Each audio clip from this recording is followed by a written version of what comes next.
MGR TV நேயர்களுக்கு அன்பு வணக்கம். நம்மோட அரசியல் விமர்சகர் திரு பொன்ராஜ் இணைந்திருக்கிறார். வாருங்கள் அவரோட பேசலாம். சார் வணக்கம். வணக்கம் மார்ஷல். சார் விரைவில் ஈரோடு கிழக்கு தொகுதிக்கு சட்டமன்ற இடைத்தேர்தல் வர இருக்கிறது. விஜய் அவர்கள் அரசியலுக்கு வந்திருக்கிறார். இந்த தேர்தலில் அவருடைய நிலைப்பாடு என்னவாக இருக்கப் போகிறது அப்படின்றது எல்லாருடைய எதிர்பார்ப்பாகவும் இருக்கிறது. விஜய் இந்த தேர்தலில் நின்னே ஆகணுமா? நீங்க எப்படி பார்க்குறீங்க? அரசியலுக்கு வந்த பிறகு இடைத்தேர்தல் இல்ல, நாங்க 2026 தான் நிற்போம் என்று சொல்வது, இது ஒரு கோழைத்தனமான செயல். இதை விஜய் களத்தில் இறங்கணுமே, இறங்கி வரட்டுமே. விஜய் எம்ஜிஆர் இல்லை என்று நம்ம சொல்வது இதிலிருந்து நிரூபணமாகும். எம்ஜிஆர் களத்தில் திண்டுக்கல் இடைத்தேர்தல் களத்தில் நின்றுதான் தனது செல்வாக்கை நிரூபித்தார். விஜய் நிக்கட்டுமே.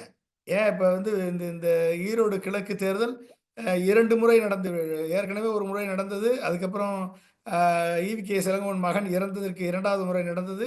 இப்பொழுது 3வது முறை தேர்தல் நடக்க இருக்கிறது. இந்த தேர்தல்ல இறங்கி பார்க்கட்டுமே. எல்லாருமே தனித்தனி நிக்கட்டுமே. விஜய் நிக்கட்டும், அண்ணாமலை இறங்கட்டும், எடப்பாடி தனது ஆளுகள இறக்கட்டும், ஓபிஎஸ் தன் ஆளுகள இறக்கட்டும். எல்லாருமே இறங்கி பார்க்கட்டுமே. இப்ப இறங்கி தன்னுடைய செல்வாக்கு என்னன்றது என்பதை நிரூபிக்கட்டும். இதுல எதிர்த்து திமுகவை தான் எதிர்த்து நிக்கிறாங்க. எல்லாருமே இறங்கி சார் தன் செல்வாக்கு அவங்களுடைய இலக்கு அப்படின்றது 2026 சட்டமன்ற தேர்தல் அப்படின்ட்டு இருக்காங்க. அது அது அத இலக்கா வச்சிருக்கப்ப இதுல இறங்கணுமா? அந்த அந்த இலக்குனா இப்ப இதுல இதுல இறங்குறதுக்கு பயந்தா அந்த இலக்கும் ஒண்ணுமில்லாம தான் போகும். இதுலயே இறங்க முடியல அப்படின்னா அதுல எப்படி இறங்குறது? இதுலயே இறங்க முடியல. ஒரு தொகுதியிலே நின்னு இறங்க முடியல. ஒரு தொகுதியில நின்னு பிரச்சாரம் பண்ண முடியல. பிரச்சாரம் பண்ணட்டுமே விஜய். இறங்கி எல்லாம் ஊர் ஊரா போகட்டுமே. போய் மக்கள் வாக்குகளை கேட்கட்டுமே. கேட்டு தன் செல்வாக்கு என்ன, தன் பலம் என்ன, தன்னை நம்பக்கூடிய மக்கள் எப்படி இருக்காங்க, நம்பி இறங்கி வரட்டுமே. மக்கள் பணத்தை மீறி, ஆளுங்கட்சியினுடைய அதிகார பலத்தை மீறி தனக்கு வாக்களிக்கிறார்களா இல்லையா என்பதை பார்க்கட்டுமே. அரசியல்ல வெற்றியும் தோல்வியும் சகஜம் தானே. வெற்றியே பெறணும்னு நம்ம சாஸ்வத சட்டமா இருக்கு. வெற்றியை பெற்றாக வேண்டும் என்ற சட்டமா இருக்கு. இடைத்தேர்தலில் ஒரு களமாக ஒரு பரிசோதிக்க வேண்டியதானே. விக்கிரவாண்டியே விட்டாரு. இந்த தேர்தலில் நின்று பார்க்க வேண்டியதானே. நின்று பார்த்து இறங்கி நின்னா தானே தெரியும் மக்களது எண்ணங்கள் என்ன, மக்களது செயல்பாடுகள் என்ன, என்னவென்று தெரியும் மக்களுக்கு. அதுக்காக பயந்துகிட்டு போனா அப்புறம் எதுக்கு அரசியல் கட்சி ஆரம்பிக்கணும்? தேவையில்லை அது. எப்படியாவது களம் திமுகவுக்கு தானே சார் சாதகமா இருக்கும். ஏன் சொல்றீங்க? எத்தனை தொகுதியில எதிர்க்கட்சி ஜெயிக்கலையா? எதிர்க்கட்சி ஜெயிக்கலையா? எல்லா களமுமே திமுகவுக்கே சாதகமா இருக்குமா? நம்பிக்கை தானேங்க. தேர்தல் என்றால் மக்கள் மீது நம்பிக்கை, மக்கள் ஜனநாயகத்தின் மீது நம்பிக்கை. நம்பிக்கையில இறங்குங்க. அந்த திமுக பணம் கொடுத்து வாக்காளர்களை கவர்கிறது என்று சொன்னால் அதை எதிர்த்து பிரச்சாரம் பண்ணுங்க. அப்புறம் எதிர்த்து பிரச்சாரமே பண்ண மாட்டீங்க அப்படின்னா அப்புறம் எப்படி ஜெயிப்பீங்க நீங்க? எதிர்த்து பிரச்சாரம் பண்ணுங்க. எதிர்த்து உங்கள்கிட்ட பணபலம் இருக்கு, உங்கள்கிட்ட ஆள் பலம், உங்கள்கிட்ட சினிமா பலம் இருக்கு, சினிமா செல்வாக்கு இருக்கு, தொண்டர்கள் பலம் இருக்கிறது, ரசிகர்கள் பலம் இருக்கிறது. இந்த பலத்தை பரிசோதித்து பாருங்கள். ஈரோடு கிழக்கில் ஒருவேளை தோற்று விட்டால் அது பெரிய அடியா விழும்ல. என்ன அடி? தோற்றால் என்ன அடி? என்ன அது first impression is best impression இல்ல. என்ன அதுக்காக தோத்துட்டா எலெக்ஷனா வெற்றி இருக்கும், தோல்வி இருக்கு தானே செய்யும். எடுத்த உடனே ஜெயிச்ச உடனே முதலமைச்சரா? எடப்பாடி பழனிசாமியே கடந்த விக்கிரவாண்டி இடைத்தேர்தல் சொன்னாலும் இது எங்களுடைய இலக்கு அல்ல, 2026 தான் எங்களுடைய இலக்கு அப்படின்னு சொல்லியிருந்தாங்க. மக்களவை தேர்தலை கூட அவங்க இலக்கா பார்க்க மாட்டாங்க. பிரதான எதிர்கட்சி மக்களவை தேர்தல் நமக்கான தேர்தல் இல்லைன்றாங்க. புலிக்கு பயந்தவங்க எல்லாம் என் மேல படுத்துக்கங்கன்னு சொன்ன மாதிரி இருக்கு. புலிக்கு பயந்தவங்க எல்லாம் என் மேல படுத்துக்கங்க. அதுக்கு மாதிரி கதையா இருக்கு. அதாவது அரசியல்னு வந்துட்டா நீங்க இடைத்தேர்தலா இருந்தா என்ன, அது பொது தேர்தலா இருந்தா என்ன, இறங்கின பிறகு என்ன பயம்? பாதை வகுத்த பின்பு பயந்தென்ன லாபம், பயணம் நடத்தி விடு முடிந்திடும் பாவம்ன்ற மாதிரி. பாதை வகுத்த பின்பு எதுக்கு பயப்படணும்? இறங்கி பாத்திர வேண்டியதானே. அது என்னன்றதை பாத்திர வேண்டியதானே. ஒருவேளை ஜெயிச்சுட்டா அது ஒரு மிகப்பெரிய மக்கள் செல்வாக்கு கொடுக்குமா இல்லையா? ஏன் மக்கள் இப்போ வெறுத்து போயிருப்பாங்கல்ல. திருப்பி திருப்பி இதே எலெக்ஷன் வருது, திருப்பி திருப்பி அவர் இறந்ததுனால எலெக்ஷன், இப்போ இவர் இறந்ததுனால எலெக்ஷன், மக்கள் வெறுத்து போயிருப்பாங்கல்ல. இறங்கி பாத்திர வேண்டியதானே. களம் எப்படி இருக்குன்னு இறங்கி பாத்திர வேண்டியதானே. ஏன் அதுக்கு பயப்படணும்? 5 முனை போட்டி, 6 முனை போட்டி, இறங்கி பாருங்க. அதனால யாருக்கு ஒருவேளை அட்லீஸ்ட் இதுல தோத்தா கூட நீங்க 5 முனை போட்டியை தவிர்த்து 2 முனை போட்டி, 3 முனை போட்டிக்கான ஒரு கூட்டணி அமைவதற்கான ஒரு வாய்ப்பாக கூட அது அமையலாம்ல அது.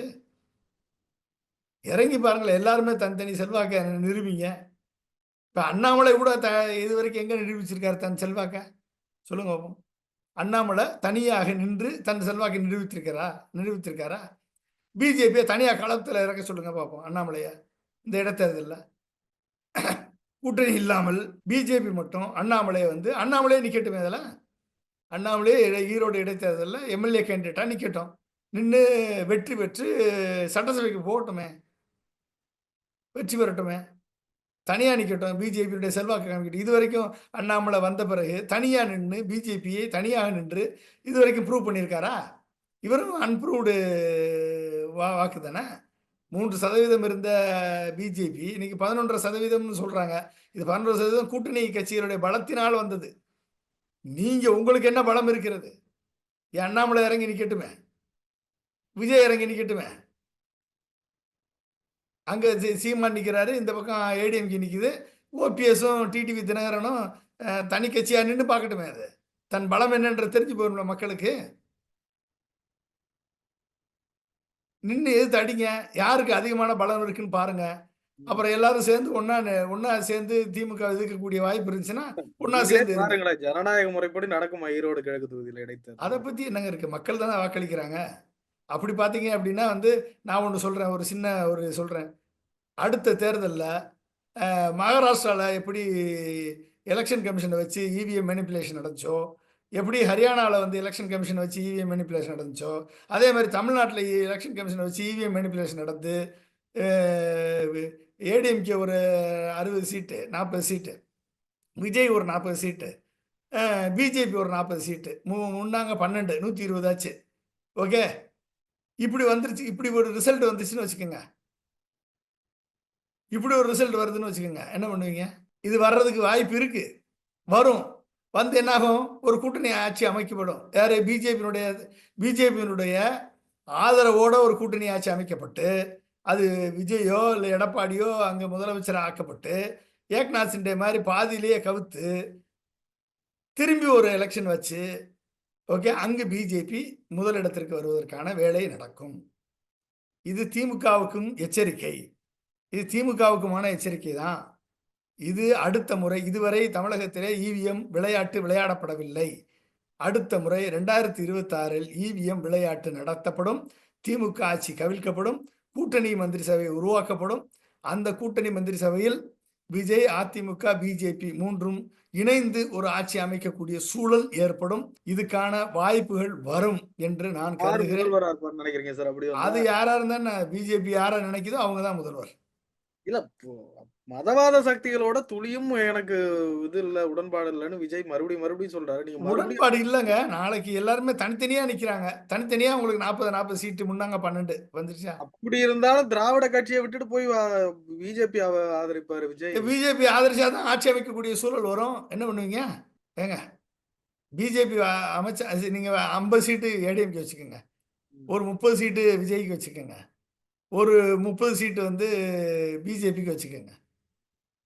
இவிஎம்ல செட் பண்ணியாச்சு. 120 சீட்டு வந்தாச்சு. 120 சீட்டு 3 பேர் சேர்ந்தா ஆட்சி அமைக்க முடியும். திமுக ஆட்சி அமைக்க விடக்கூடாது என்ற சூழல் வரும்போது இப்படி இப்படி கிரியேட் பண்ணியாச்சு. என்ன ஆகும்?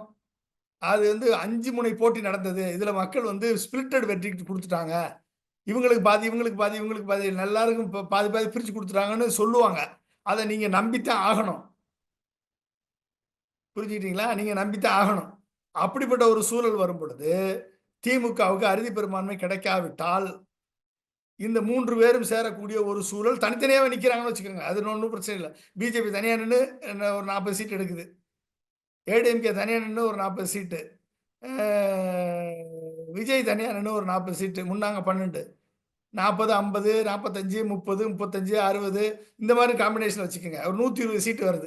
இந்த 3 பேர் சேர்ந்தா ஒரு 120 சீட்டு வரக்கூடிய சூழலை இவிஎம் மூலமாக ஏற்படுத்த முடியாதுன்னு நீங்க நினைக்கிறீங்களா? இது நடக்கும். இது நடக்கும். இது திமுகவுக்கு விடப்படக்கூடிய எச்சரிக்கை. இனிமேல் வரக்கூடிய தேர்தல் இவிஎம் மூலமாக நடைபெற்றால் தமிழகத்திலும் இது நடக்கும். இதுல ஈரோடு கிழக்குல இப்படி ஒரு மேனிபுலேஷன் நடக்க வாய்ப்பு இருக்குன்னு நம்புறீங்களா? ஈரோடு கிழக்குலலாம் அவங்க வந்து ஒண்ணும் பண்ண மாட்டாங்க. ஈரோடு கிழக்கு இடைத்தேர்தல் எல்லாம் வந்து அவங்கலாம் டச் பண்ண மாட்டாங்க. 2026ல கண்டிப்பாக பிஜேபி இவிஎம்ல கை வைக்கும். தமிழகத்தில் ரிசல்ட் வந்து மாறும். இது வந்து விஜய் வந்ததுனால அது வந்து ஸ்ப்ளிட் ஆயி போச்சு. ஓட்டு ஸ்ப்ளிட் ஆயி போச்சு. எல்லாருக்குமே பாதி பாதி மக்களும் நம்புவாங்க. ஏன்னா விஜய் வந்ததுனால ஓட்டு இப்ப ஸ்ப்ளிட் ஆயிருச்சு. எல்லாருக்கும் பாதி பாதி கிடைச்சிருக்குன்னு நம்புவாங்க. கடைசியில எப்படி கிடைக்கும் அப்படின்னா, திமுகவுக்கு அறுதி பெரும்பான்மை இல்லாம போயி, இவர்கள் 3 பேரும் சேர்ந்தால் ஆட்சி அமைக்கக்கூடிய சூழல் வந்து, இவர்களுக்குள்ள ஒரு அண்டர்ஸ்டாண்டிங் வந்து, ஆட்சியில் பங்கு, அதிகாரத்தில் பங்கு என்ற நிலை உருவாக்கப்பட்டு, அதுக்கு ஏடிஎம்கே வந்து சப்போர்ட் பண்ண வேண்டிய சூழல் ஏற்படுத்தப்பட்டு, அங்கு ஏடிஎம்கே 2ஆம் இடத்திற்கு தள்ளப்பட்டோ, 3ஆம் இடத்திற்கு தள்ளப்பட்டோ, அங்கு வந்து ஒரு கூட்டணி ஆட்சி அமைக்கக்கூடிய ஒரு நிலை ஏற்படும். இதற்கான வாய்ப்பு 2026ல் ஏற்படுத்தி கொடுக்கப்படும் இவிஎம் மூலமாக. இது வந்து திமுகவுக்கு விடக்கூடிய எச்சரிக்கை என்று தான் நான் சொல்றேன். எடப்பாடி பழனிசாமியினுடைய நிலைப்பாட்டு கடந்த விக்கிரவாண்டி எலெக்ஷனை பாய்காட் பண்ணிட்டாரு. இந்த முறையும் ஒருவேளை அதை புறக்கணிச்சா அது என்ன மாதிரி எஃபெக்ட ஏடிஎம்கேக்கு கொடுக்கும்னு நினைக்கிறீங்க? அவ்வளவுதான். எழுதி மூடி மூடி மூடிட்டு போக வேண்டியதுதான். இது அதாவது எலெக்ஷனை பார்த்து பயந்து ஓடுனா கட்சியை கலைச்சிட்டு போக வேண்டியதுதான். எதுக்கு? ஏன் அது வந்து இந்த மாதிரி இந்த இந்த முறையும் அவர்கள் காரணம் சொல்லிவிட்டு சென்றார்கள் என்று சொன்னால், அந்த காரணத்தை பயன்படுத்தி விஜய் களத்தில் இறங்கி ஒட்டுமொத்த ஏடிஎம்கே வாக்குகளையும் அள்ள வேண்டும். அள்ளறதுக்கு வாய்ப்பு இருக்கு. ஆனா அதுக்கு விஜய்க்கு தகுதி இருக்கா, தைரியம் இருக்கான்னு நம்மளுக்கு தெரியாது. ஆனா அண்ணாமலை நினைச்சா நடக்கும். அண்ணாமலை வந்து களத்துல இறங்கி, அண்ணாமலை கேண்டிடேட்டா நின்னு, அண்ணாமலை களத்துல இறங்குனா, ஒருவேளை அது நடந்தாலும் நடக்கும். அதற்கு எடப்பாடி பழனிசாமி இறங்க வாய்ப்பு இருக்குன்றீங்களா? இறங்குனா இறங்குறதுக்கு தைரியம் இருந்தா இறங்கலாமே. என்ன இருக்கு? தைரியம் ஜெயிப்பாருன்னு நினைக்கிறீங்களா? எது? ஜெயிப்பாருன்னு நினைக்கிறீங்களா? ஜெயிக்கிறது 2வது பட்சம். பட் ஆனா 2ஆம் இடத்துக்கு வந்துரலாம்ல. அண்ணாமலைக்கு செல்வாக்கு தான் இருக்குன்னு நினைக்கிறீங்களா? எப்படி?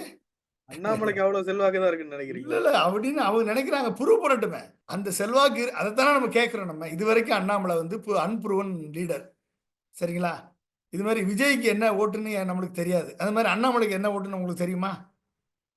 அண்ணாமலை பிஜேபிய தனியாக களத்தில் இறக்கி, இந்த இடைத்தேர்தலை பயன்படுத்தி, பிஜேபிக்கு வெற்றி பெறக்கூடிய செல்வாக்கு இருக்கிறது என்பதை அண்ணாமலை ப்ரூவ் பண்ணட்டும்.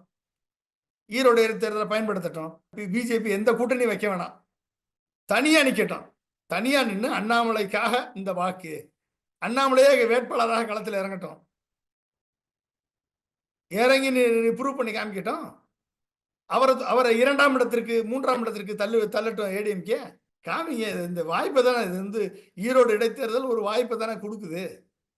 இது யாரை ப்ரூவ் பண்ணக்கூடிய வாய்ப்பை தானே கொடுக்குது. அந்த வாய்ப்பை பயன்படுத்துங்க. யார் பயன்படுத்த போறாங்க? கடந்த முறை ஈரோடு கிழக்கு தொகுதி இடைத்தேர்தல்ல இந்த இரட்டை இலை சம்பந்தப்பட்ட பிரச்சனைகள் இருந்தது. தமிழ் மகன் உசேன் அவர்கள் கையெழுத்து போட்டு அந்த இரட்டை இலையை கொடுத்தாங்க. இப்ப மறுபடியும் இந்த சிக்கல்லாம் இருக்கு. ஈரோடுல இரட்டை இலை இருக்கும்னு நினைக்கிறீங்களா? அது இடைக்கால ஏற்பாடு தானே கடந்த முறை கொடுக்கப்பட்டது. இந்த முறை வந்து ஈரோடு இந்த நாளைக்கு வரக்கூடிய கேஸ் சம்பந்தப்பட்ட அதில் வந்து என்ன முடிவு எடுக்க போகிறது எலெக்ஷன் கமிஷன் என்பது நமக்கு தெரிந்துவிடும். அது இரட்டை இலை ஒருவேளை முடக்கப்பட்டால் கண்டிப்பாக இது வந்து இந்த களம் வந்து பிஜேபிக்கு ஆதரவான களமாக இது மாறும். எனவே அப்படிப்பட்ட ஒரு வாய்ப்பு இருப்பதாக நான் கருதுகிறேன். இந்த கடந்த முறையில காங்கிரஸினுடைய தொகுதியாக ஈரோடு கிழக்கு தொகுதி பார்க்கப்பட்டது. இந்த முறையும் அப்படியே இருக்கும்னு நினைக்கிறீங்களா? இந்த முறை காங்கிரஸ் கூட கொடுக்காம திமுக கூட அதை எடுக்கலாம். சொல்ல முடியாது. ஆக்சுவலா வந்து இந்த இடைத்தேர்தலை பொறுத்த வரைக்கும் இது காங்கிரஸுக்கு ஒதுக்கப்பட்ட தொகுதி. பட் போன முறை திரு மு.க. ஸ்டாலின் அவர்களது முன்முயற்சியின் காரணமாக, அவரது வேண்டுகோளின் காரணமாகத்தான் ஈவி.கே. இளங்கோவன் நிறுத்தப்பட்டார் என்று கேள்விப்பட்டேன். இந்த முறை எப்படி அதை கொண்டு செல்கிறார்கள் என்று தெரியவில்லை. பெரும்பாலும் காங்கிரஸுக்கு தான் அந்த தொகுதி கொடுக்கப்படும் என்று தான் நான் கருதுகிறேன். காங்கிரஸில் வேற கேண்டிடேட் யாராவது போடுவாங்க. அப்படி இல்லை அப்படின்னா வந்து திமுகவே எடுக்கிறதா என்பது களத்தில் யார் இறங்கப் போகிறார்கள் என்பது தெரியும். ஒருவேளை அண்ணாமலை இறங்கினால், ஒருவேளை விஜய் இறங்கினால், விஜயும் அண்ணாமலையும் இறங்கினால், ஒருவேளை திமுக அந்த தொகுதியை டைரக்டாக எடுத்து களத்திலே நின்றாலும் நிற்கலாம். சொல்ல முடியாது. ஸோ இது வந்து வரக்கூடிய காலங்களை பொறுத்து யாருக்கு என்ன தைரியம் இருக்கிறது என்பதை அண்ணாமலைக்கு தைரியம் இருக்கிறதா, இல்லை விஜய்க்கு தைரியம் இருக்கிறதா, இல்ல எடப்பாடிக்கு தைரியம் இருக்கிறதா? இல்ல ஓபிஎஸ், டிடிவி தினகரனுக்கு தைரியம் இருக்கிறதா? இல்ல வந்து திமுகவுக்கு அதை டைரக்ட்டாக எதிர்கொள்ளக்கூடிய தைரியம் இருக்கிறதா என்பது வரக்கூடிய காலகட்டங்களிலே தெரிய வரும். அது மாரி எளிமையா ஜெயிக்க வாய்ப்பு இருக்குன்னு நினைக்கிறீங்களா? இந்த திராவிட முன்னேற்ற கழகம் சில ஆன்டி இன்கம்பன்சிய சந்திச்சுட்டு இருக்கு அப்படின்னு சொல்றாங்க. இல்ல வெற்றி எளிதா? இருக்க இருக்கத்தான் இருக்கு. நீங்க போட்டி கடுமையாக இருந்தால் வெற்றி வாய்ப்பு பாதிக்கப்படத்தானே செய்யும். நீங்க எவ்வளவுதான் பணம் குடுத்தாலும் போட்டி கடுமையாகிட்டா, சப்போஸ் விஜய் களத்துல இறங்குறாரு. விஜய் இறங்குறாருன்னு வச்சுக்கங்க. அண்ணாமலையும் இறங்குறாரு களத்துல. 2 பேர் இறங்குறாங்க, களத்துல இறங்குறாங்க அப்படின்னா, அப்ப திமுக ஒரு கடுமையான போட்டியை சந்திக்கக்கூடிய நிலைமை தானே வரும். அப்ப எடப்பாடியும் இறங்கி களத்துல இறங்கி வேலை பார்த்துதானே ஆகணும். அப்ப அங்க பணம் வந்து 2ஆம் இடத்திற்கு தள்ளப்படும். போட்டி என்பது 1ஆம் இடத்திற்கு வரும். அப்போது மக்கள் வந்து யாரை தேர்ந்தெடுக்க வேண்டும் என்ற முடிவை மக்கள் அ முடிவெடுப்பார்கள். அங்க வந்து பணம் வந்து எவ்வளவுதான் பணம் விளையாண்டாலும், மக்கள் முடிவு வந்து யாரை தேர்ந்தெடுக்க வேண்டும் என்ற முடிவை மக்கள் எடுப்பார்கள். கண்டிப்பாக அது மக்களது முடிவாகத்தான் அது இருக்கும். சார் நெறைய விஷயங்கள பகிர்ந்து கொண்டீங்க. ரொம்ப நன்றி சார். Thank you.